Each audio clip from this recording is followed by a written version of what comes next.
So the objectives, three objectives. One is to basically talk about curriculum co-creation, what it is. The second is to talk about interpersonal relationships as the foundation of education. Now, my background is entirely in education and social sciences. And so this is really important to me, is to look at the core of education from that perspective of what is going on from a social science point of view. Especially, as you'll see, talking about the social science in the context of technology adoption. And then the third one is characterizing technology as a facilitator or detractor for the future of education.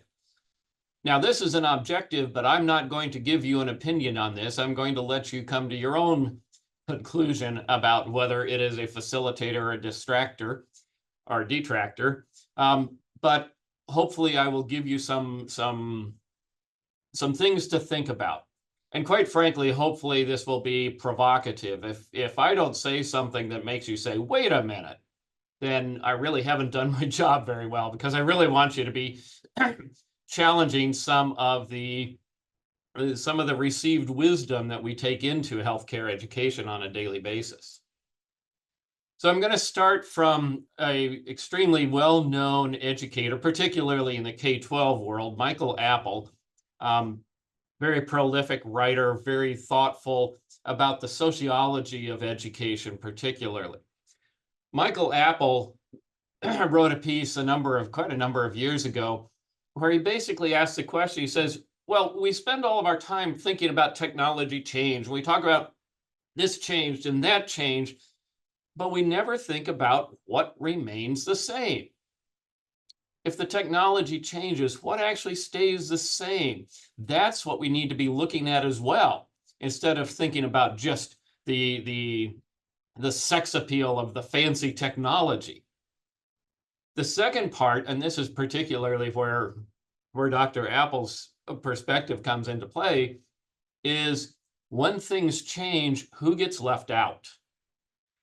The sociology of education very much, in particular, again, in the K-12 world, very much about the disparities that happen within educational systems.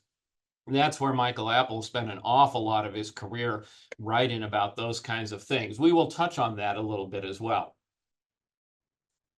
So Apple's answer, what does stay the same when the technology changes, is about the sociological order. He doesn't use that phrase, but that's essentially what he's saying, is the sociological order. And this is something we don't think about, is that when we have a certain way of doing things involving certain technologies, we build our sociology, we rebuild our group around those things. And when the technology changes, what happens to our group?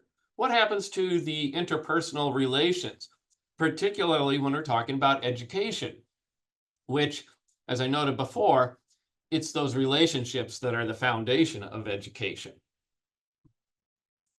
So the sociological order, there's the relationships, these three relationships: mentorship, collegiality, friendship.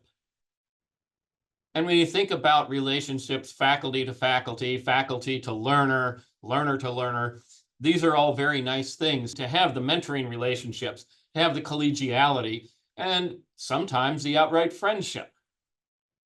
Focusing mostly on faculty-learner relationships for today's purposes. But there's other relationships here as well, not as positive, if you will. The relationships of economic power. Who has economic power? Who has the position within a group to have psychological domination or organizational influence? It's really about hierarchies, that these relationships of especially the collegiality and friendship are all about people interacting with each other. But we can't deny the fact that so much of education has to do with these power hierarchical relationships. So thinking about technology specifically, Apple says, as educators, we ask a lot of how-to questions. When there's a new technology, we say, How do we use this? How do we incorporate it? How do we make this work for us? How do we do any of these things? How does it work? But we don't spend a whole lot of time asking the questions of why. Why should we do this? Why do we think things will be better if we do this?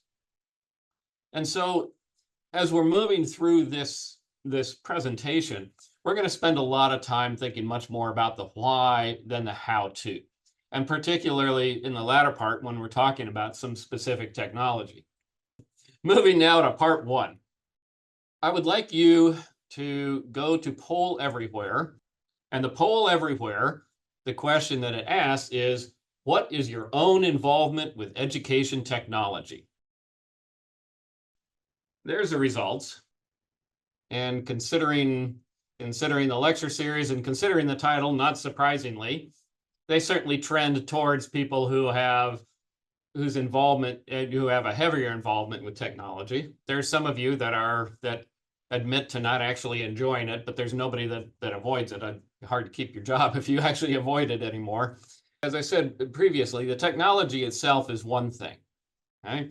You're all comfortable with the technology, so let's turn our attention to how we're going to use that technology in education, and more importantly, how might it affect the educational relationships that we have. So I will confess, even though I have a background in philosophy, and philosophers always say start out by defining your terms, I mean, that goes back to Aristotle, it's a little bit tedious to spend all of our time trying to define terms. We would spend 2 hours just trying to define one of these terms. So what I'm going to do is to give some working definitions and just some context for how to think of these things that we're going to talk about. The first one is, what does a relationship mean? Well, I gave you some examples of the relationships we're concerned with. We're not going to go into any more definition than that. Technology, we'll get to that. Education, knowledge, and curriculum. We'll look at these briefly. Again, these are just working definitions. They are not going to hold up to strict scrutiny, but they're good enough for the current purposes. So technology, what qualifies as technology? Well, technology, I mean, if you think about it, a pencil is technology. In 2024, it's not that new, but it's still a technology in comparison to Stone Age, for example. So it's all a matter of looking at, well, okay, how far back are we going? How big a change are we looking at over a time period? And that's why I say, well, this kind of is like calculus, where all you're doing is thinking about what's the tangent, what's the change over time. And so it's all about the reference point. We often think about technology where the reference point is what it is right now and what it is going to be for the future. The future doesn't always pan out to be what we thought it was going to be. The reference point is very contextual, in the sense that for some technologies, a reference point might be 6 months ago. For other technologies, it might be 30 years ago. For other ones, it might be closer to 100 years ago. Just to keep that in mind, that when we're talking about technology, the word is really an omnibus word that incorporates a lot of different things. What is education itself? Well, again, this is a dissertation level kind of question. But for education, we're going to talk about technology in education as the process of getting knowledge. So technology has an influence on education in facilitating that process. Okay? The PowerPoint itself, the Zoom, these are technologies that facilitate educational process. But I don't want us to forget that technology is also the subject of the study. Take, for example, medical imaging, where the technologies of medical imaging that have changed so dramatically over the last not that many years. A lot of advances in technologies, but that is a subject of study, not the means of doing the education. So take a short detour here and talk about knowledge itself. Again, these are the kinds of things that that philosophers have talked about for generations. I mean, again, going back to the time of the ancient Greeks. So for our working definition, I'm going to include all types of cognitive processes in knowledge. The declarative propositional, that is the straightforward, the facts, if you will, that you say, well, this is true, this is a thing, this happens. The second part is the procedural knowledge, which is much more the process. What is the procedure? How do things work together? How do those facts interact with each other in a system? The third type is tacit knowledge, or you could call it just acquaintance. Take the statement, I know what chocolate tastes like. Well, that's knowledge, but it's not very transmittable. It's more something that's developed internally based on experience. And you can't really describe what it tastes like. You can say, well, maybe chocolate is sweet, but other than that, it's very difficult to describe taste. And then the third one is self-knowledge, attitudinal. And again, it's a bit of a stretch to put this into this category of knowledge, but for current purposes, it's important that we talk about the attitudes as something that we expect students in healthcare professions programs. We do expect students to acquire certain attitudes. And that's more a matter of them understanding themselves, their own behavior, and managing their own behavior as representative of certain attitudes. Again, I compare that with my background in economics. In economics, it really wasn't that important what your attitudes were. It was much more important that you could describe supply and demand curves. Healthcare is a totally different field in which the attitudes are a critical part of knowledge. Kind of foreshadowing when we talk about curriculum itself. Here's the crux of what we're going to talk about today: ownership of knowledge. That there is something that we treat as a property. We treat as something that we have and somebody else doesn't have. Sometimes the relationship between having knowledge and not having knowledge is the instructor and learner, in which case the learner is going to get knowledge from the instructor. Sometimes, and this is getting back to the kinds of things that Michael Apple was talking about, that very clearly defines who is in the in-group, who is in the inner circle, and set those boundaries that people here get knowledge and people outside don't get it. They cannot have it. And just like any other property and just like any other thing for which there can be ownership, ownership always leads to how does it get shared? How does it get distributed? How does it get disseminated? The premise of educational systems, that's how we set up our educational systems, is on this ownership that, okay, we as the faculty have this specialized knowledge of some certain thing, and then we are going to decide who we're going to admit to our educational programs, and then they will become part owners. They will have the rights to a share of that ownership, of that knowledge. They will then become owners. But this owner-non-owner relationship really underlies an awful lot of how we think about recent technologies. The AAUP statement, the American Association of University Professors, almost 50 years ago, actually verging on 60 years ago, in the late 60s, made a statement that very clearly says the faculty own the curriculum, that it is a matter of ownership.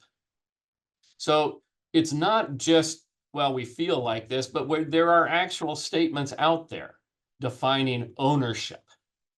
So coming back to the main road from our little detour about knowledge, talking about curriculum. What does a curriculum do? There's two ways of looking at curriculum. One is the way that's the more common, more traditional way of saying curriculum is a body of knowledge that is taught. And if you ask somebody in this mindset, say, what is your curriculum? They will say things like, well, we teach anatomy and we teach biochemistry and we teach physiology. And so the curriculum is defined by that body of knowledge that is known by the faculty, the experts, and then taught. And we even use the word deliver. We say we deliver the curriculum. The other perspective is to talk about it in terms of the body of knowledge that a learner acquires. It's less about what is taught and more about what is learned. This is very deeply rooted in the constructivist learning psychology. Think of a curriculum as an interface between the instructor and the learner, the interface of what the instructor tries to portray and what the learner actually receives. And we all know full well that there is a disconnect between what is taught and what is learned. We know that sometimes we teach things that don't get learned. In fact, we often give assessments to see how often that happens, that we teach things that learners don't get. But think about the fact also that learners learn things that we didn't know we were teaching. And if you've ever had young children, you are well aware of the fact that people learn things that you didn't know you were teaching. Right? The first time that your toddler says things back to you, and you before you explode in rage at the audacity of the child to say that to you, not that this is personal experience or anything, you realize, oh, I say that all the time. They learn, but they're not necessarily learning what you realize that you're teaching. And this, there's a name for this. It's often called the hidden curriculum. And sometimes the hidden curriculum is intentional, sometimes it's unintentional. But knowing what the curriculum is really much more a matter of looking at the outcomes. Who are the learners? What did they become? Who are they as people? Are they prepared to care for patients? Which is what in healthcare we're looking for. That's what defines our curriculum, not what we put on bullet points in our PowerPoint slides in our lectures. This moves us to the idea of co-creation. Rather than curriculum being instructor delivering to learner, or learner just sort of passively absorbing from the instructor, this idea of co-creation, that actively it is a joint exercise between the teacher and the learner to develop the curriculum, to manage what is taught and what is learned, rather than the learner guessing what they're supposed to figure out, or the teacher guessing what the learner is actually getting. That the two, in some way, shape, or form, collaborate. And that's what the co-creation process is. Catherine Beauville has written extensively. There's several people have written very extensively on this topic over about the last dozen years or so. So co-creation, I'm going to say, well, it kind of happens at two levels. Co-creation itself is a technology. It's a new process. Technology doesn't always mean gadgets.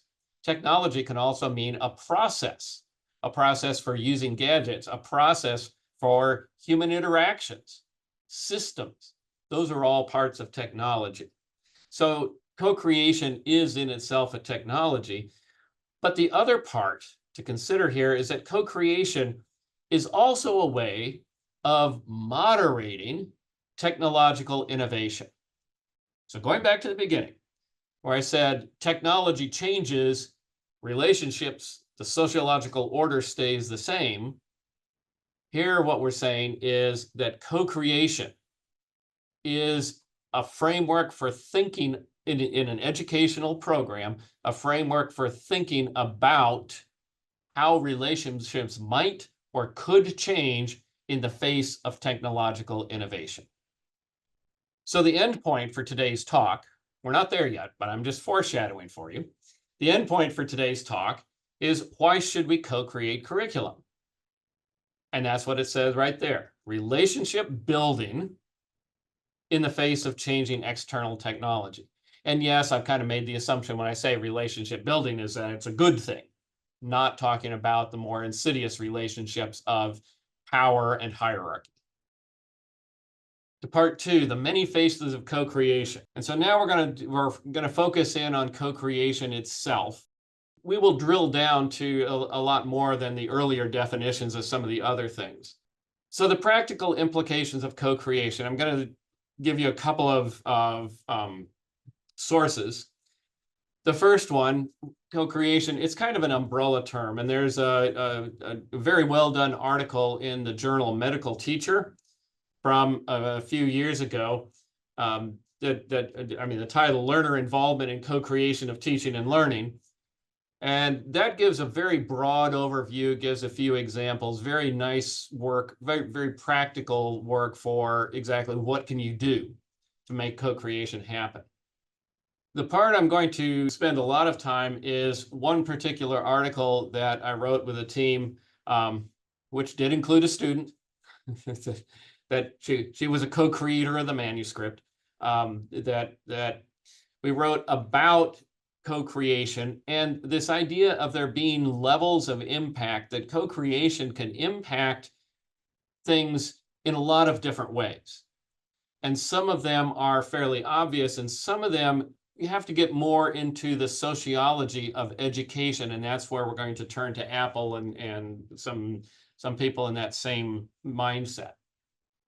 So the three levels of impact.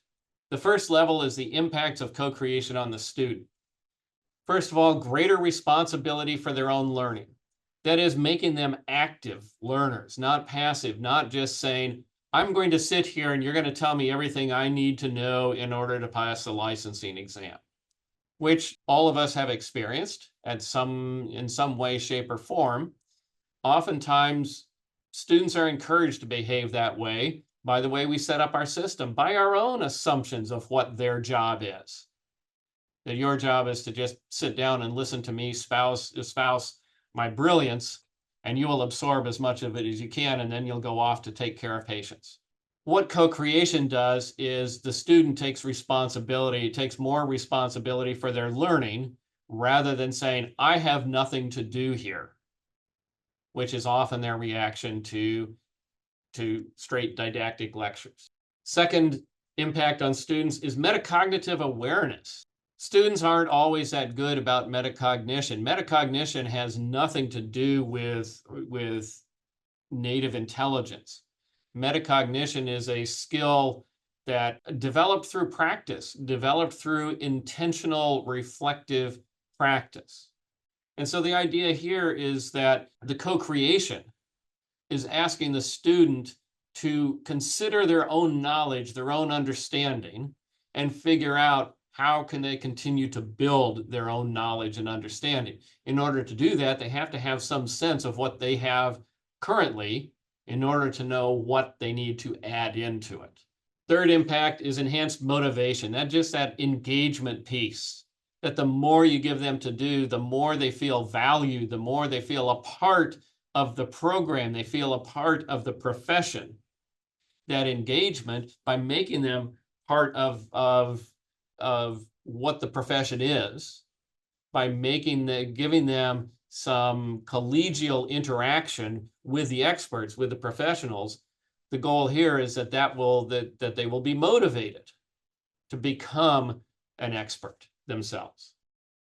The second level, the impacts on the institution itself, the enhanced relationships, and here talking just about those positive relationships of mentoring and collegiality. Those of you that have had students on a curriculum committee or that have worked with students on a project, you find that interacting with students on a regular basis, for the most part, is quite refreshing. Right? There's always moments. There's always things that bother us.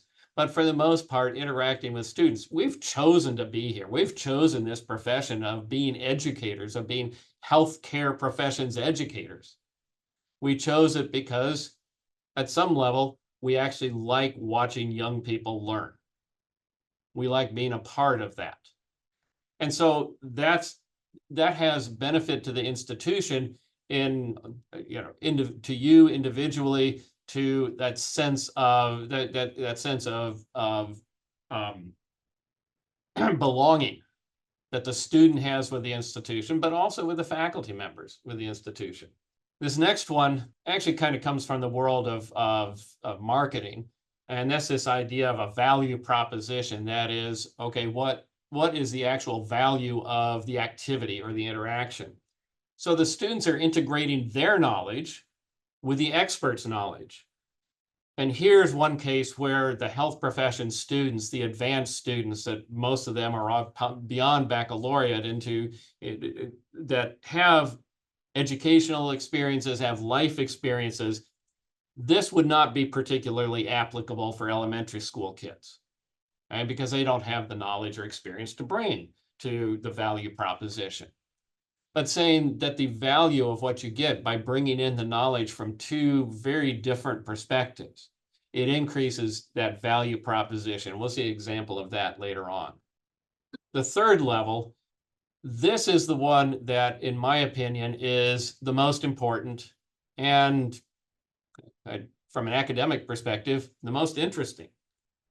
Going back to what it mentioned earlier, knowledge or curriculum is not owned.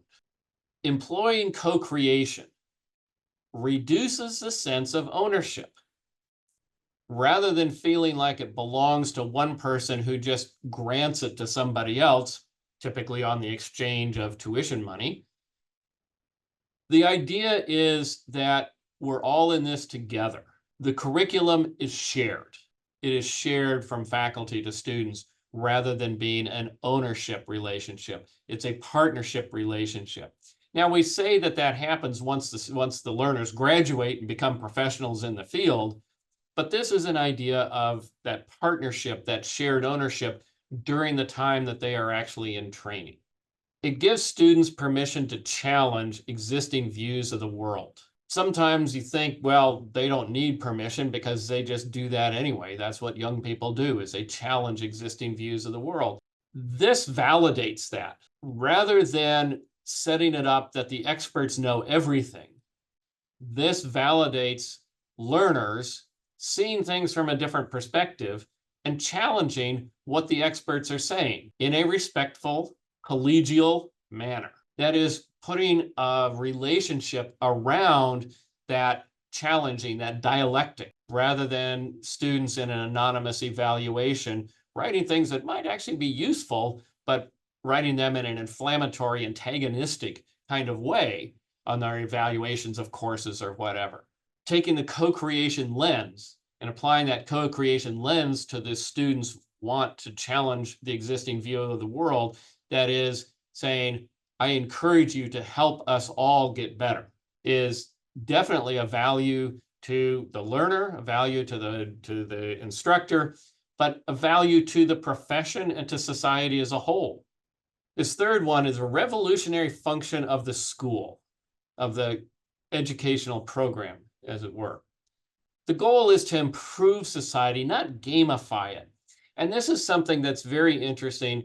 And since most of my experience is in medical education, which, as we well know, one of the things about the medical profession is medical professional doctors have a status in society. There are people who think they want to go into medicine because they want that status, not because they are necessarily wanting to care for patients. Right? How many of them actually get into medical school and get out of medical school is another question altogether.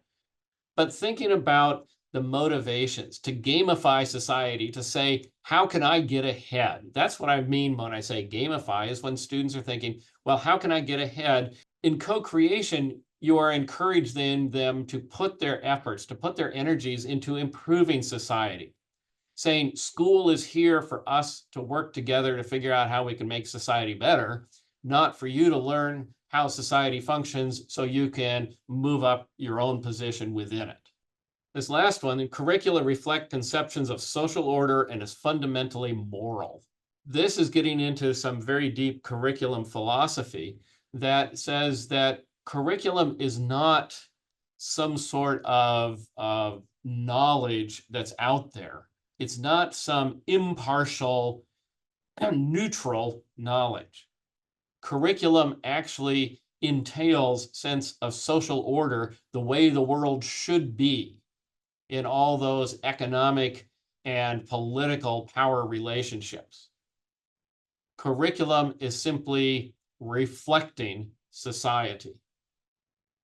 It is expressing the morals of society. This is really getting into advocacy. And advocacy has become a major thing in healthcare education. You go back 20, 30 years, nobody talked about advocacy. It wasn't a thing. That wasn't considered to be the role of the healthcare provider. The healthcare provider was to treat the patient when they were in the room in front of you and then move on.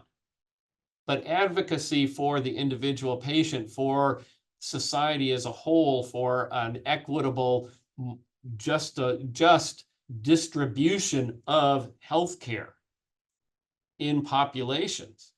This is a moral aspect, and this is what bringing students into creating curriculum and saying, what I want to do with this is to actually improve society, challenging the existing views a couple points ago, but also saying it is a moral imperative for us to provide healthcare in a different way than it currently is.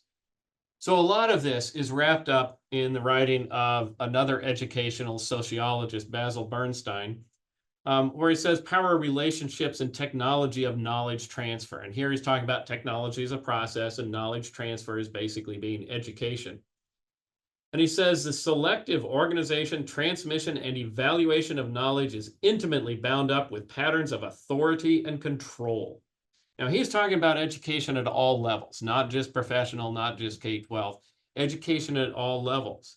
And what he's saying is the educational systems that we are familiar with are much more about authority and control than they are about knowledge or scholarship. If you find that provocative, I strongly recommend that you go find Basil Bernstein and read some of it. It's very interesting. That doesn't mean you have to adopt that belief, because it does tend to be, it does actually verge on being Marxist, but it is certainly worth paying attention to.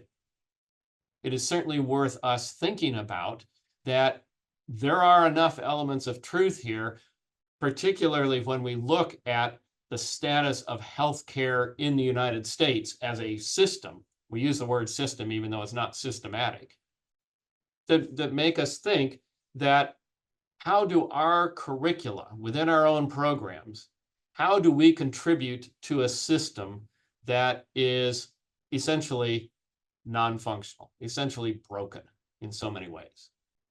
So we'll move to the third part, and this is much more how the technology plays into this whole thing. So we've set this up as relationships are what remain when technology changes. The relationships in an educational program can be improved, if you will, through this concept of co-creation of curriculum, which has many different types of impacts that using co-creation in this environment can achieve many of the things that you probably want your program to achieve. So through the lens of curriculum co-creation, look at AI, artificial intelligence, which has certainly been all over the news. It's all over healthcare education, particularly in the environment of medical education. I was at a conference a couple of weeks ago, and towards the end of the conference, somebody said, well, what things do you want to talk about that we haven't talked about at this conference? And one of the responses was anything but AI, because that's how prevalent it is in so many different venues. But through the lens of curriculum co-creation, AI could be a tool for learning. That is, a tool that students use or faculty use to enhance the learning process, or it could be the subject to be learned. And this is one of the places where there's a lot of consideration, is how will AI change healthcare practice? I'll come back to Basil Bernstein, this idea of democratization of knowledge. In the traditional mindset, where you had the experts who owned the knowledge and you had the novices who were approved to receive that knowledge, it wasn't democratized, it was owned.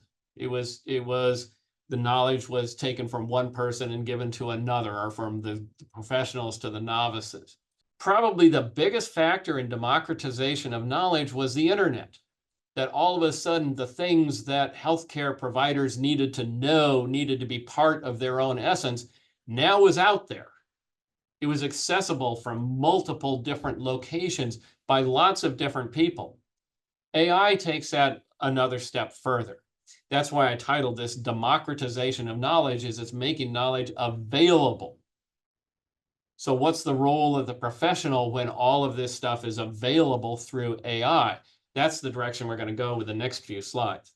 So here, Bernstein says students are carefully screened to see who belongs and who does not. It's impossible to, once you've been identified into one category or the other, it's almost impossible to change your educational identity. And he makes a reference to separating the sheep from the goats. It's about this sociology of you're worthy and you're not. You're worthy, you get to become a professional, you're not. And so you have to do something else. So we'll do a quick poll. You should already be logged in. So there's our results. For the most part, I mean, everybody's on the agree side.